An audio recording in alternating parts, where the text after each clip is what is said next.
नमस्कार। साल 2024 में यूरोप में एक ऐसा चुनाव हुआ जिसने आप कह सकते हैं पूरे महाद्वीप का राजनीतिक मिजाज ही बदल दिया। तो चलिए आज इसी बड़े बदलाव के पीछे की कहानी को समझने की कोशिश करते हैं और देखते हैं कि इसका भविष्य पर क्या असर पड़ सकता है। देखिए, ये कोई मामूली चुनाव नहीं था। ये एक ऐसा लम्हा था जिसने यूरोप की राजनीति की दिशा ही मोड़ दी और इसकी गूंज आने वाले कई सालों तक सुनाई देने वाली है।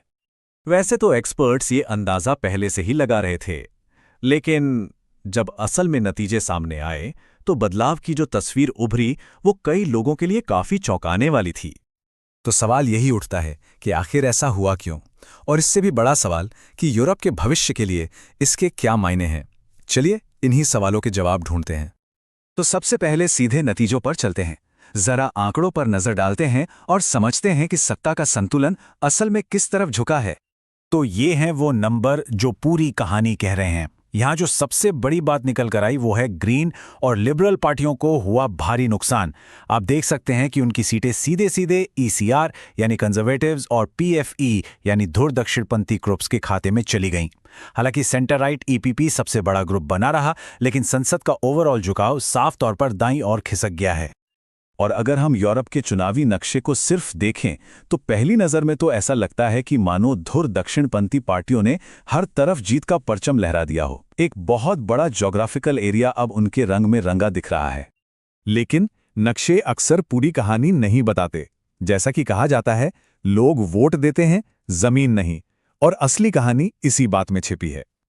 और ये बात यहां बिल्कुल साफ हो जाती है। भले ही धुर दक्षिणपंथ ने 47.6% नगरपालिकाएं जीत लीं, लेकिन उन ग्रामीण और कम आबादी वाले इलाकों में सिर्फ 17.17% वोटर्स ही रहते हैं।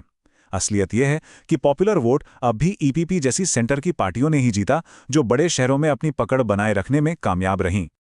तो फिर इस बदलाव की जड़ें कहाँ हैं?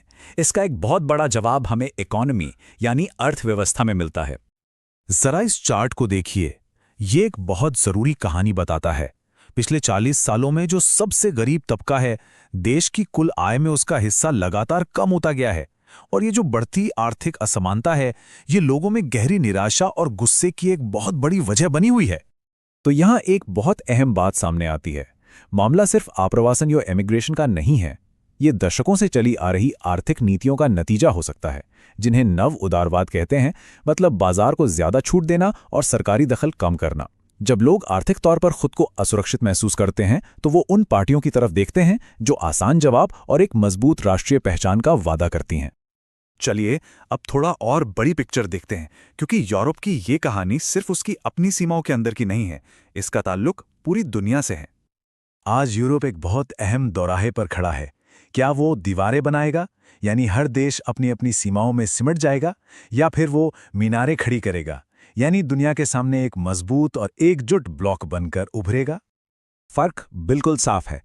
एक तरफ हैं दीवारें जो अंदर की ओर देखने, अलगाव और कमजोरी की निशानी हैं, और दूसरी तरफ हैं मीनारें जो एकता, रणनीतिक स्वायत्ता और ग्लोबल पावर का प्रतीक हैं।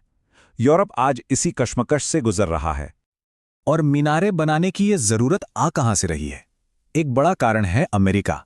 अमेरिका पर जो पुरानी निर्भरता थी वो अब कम हो रही है। खासकर ट्रंप जैसे नेताओं के दौर के बाद यूरोप को यह एहसास हो रहा है कि उसे अपनी सुरक्षा और अपने हितों की रक्षा खुद ही करनी होगी। और यही स्थिति यूरोप को एक मीनार बनने के लिए मजबूर कर रही है। लेकिन आज के जमाने में राजनीतिक लड़ाइयां सिर्फ जमीनी रैलियों और भाषणों से नहीं लड़ी जाती। एक और बहुत बड़ा मैदान है जहां ये जंग चल रही है, और वो है डिजिटल दुनिया। धुर दक्षिणपंथ ने ऑनलाइन दुनिया में पैठ बनाने का एक बहुत ही स्मार्ट तरीका निकाला है। वो मीम्स, मजेदार वीडियोस और ट्रेंडिंग म्यूजिक का इस्तेमाल करते हैं।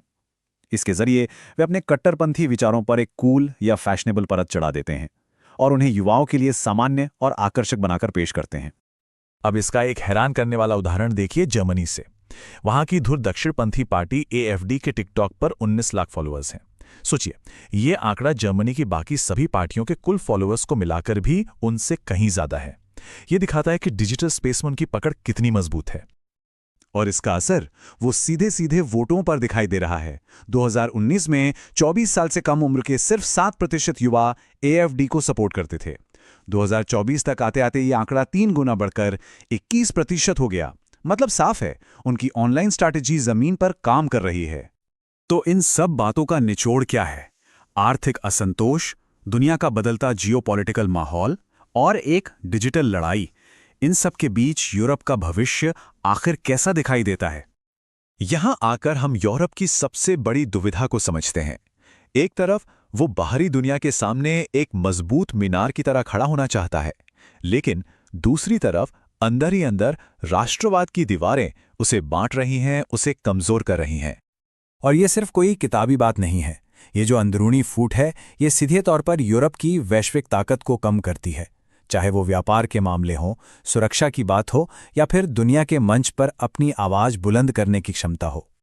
तो आखिर में सवाल यही बचता है, क्या यूरोप एकता और स्वायत्तता की मीनारें खड़ी करेगा या फिर राष्ट्रवाद और बंटवारे की दीवारों में कैद होकर रह जाएगा? इस सवाल का जवाब आने वाला वक्त ही देगा।